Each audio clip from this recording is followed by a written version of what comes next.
పెడుతున్నాం మనం. Building construction కూడా 38 crores ఖర్చు పెడుతున్నాం మనం. ఈ నక్సల్స్ ప్రభావిత ప్రాంతాల్లో 48 crores మన బిల్డింగ్ కూడా పూర్తి కేంద్ర ప్రభుత్వ నిధులతో మనం నిర్వహిస్తున్నాం. ఇక తెలంగాణ రాష్ట్రానికి వస్తే 23 ఏకలవ్య పాఠశాలలు ఉన్నాయి ఇక్కడ. 23 దానిలో దాదాపు 8 అంటే ఒక మంచి ఆలోచన. ఆదివాసీ ప్రాంతాల్లో గిరిజన ప్రాంతాల్లో చదువుకున్న పిల్లలను కూడా వాళ్ళు కూడా మార్పు తీసుకురావాలి. వాళ్ళకు పెద్ద పెద్ద చదువులు చదువుకోవాలి, ఒక క్వాలిటీ ఎడ్యుకేషన్ విద్య చదువుకోవాలి. కానీ చదువుకోలేని స్థితిలో ఉన్నామని చెప్పి ఆలోచించిన తర్వాత నరేంద్ర మోడీ ప్రభుత్వం వాళ్ళని కూడా మంచి విద్యార్థులు తయారు చేయాలి, వాళ్ళ కళను బయట తీయాలి.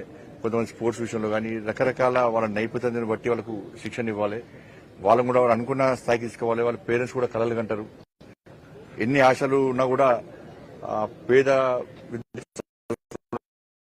సమాన స్థాయికి తీసుకురావాలని చెప్పి కేవలం జంగల్కే పరిమితం కాకుండా మేము పేదోళము, మేము చదువుకోలేము అన్నటువంటి ఒక మానసిక ధోరణి అవుతుందో దాన్ని తీసేయాలని విద్యార్థుల కూడా అటువంటి ఆలోచన ఉండకుండా వాళ్ళని కూడా ఈ స్థాయి తీసుకురావాలి, మన సమాన స్థాయి తీసుకురావాలని చెప్పే ఉద్దేశంతో అన్ని ఫెసిలిటీస్ తోని మనం ఇలా ఈ పాఠశాల నిర్వహిస్తున్నాం.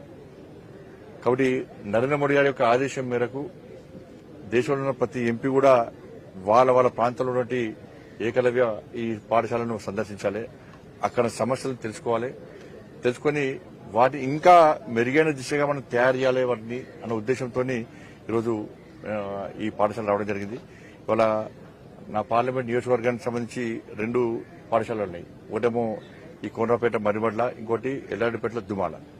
ఈ 2 పాఠశాల సందర్శించి విద్యార్థులు గాని సిబ్బంది గాని ఎదుర్కొంటున్న సమస్యలు, ఇక్కడ సౌకర్యాల విషయంలో ఉన్నటువంటి అన్ని విషయాలు తెలుసుకోవడం జరిగింది. గౌరవ కలెక్టర్ గారు, గౌరవ ఎస్పీ గారు వచ్చి ఇతర అధికారులు కూడా రావడం జరిగింది.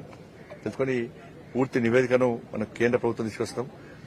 పిల్లల ఆలోచన, సిబ్బంది ఉపాధ్యాయుల ఆలోచన తెలుసుకుని కేంద్ర ప్రభుత్వం నివేదిస్తాం. దానికి అనుగుణంగా దేశవ్యాప్తంగా కూడా ఇంకా మార్పులు తీసుకురావాలని చెప్పి ఆలోచనతో మాత్రం చేస్తా ఉన్నాం. మీకు ధన్యవాదాలు. ఏం అడగకూడదు.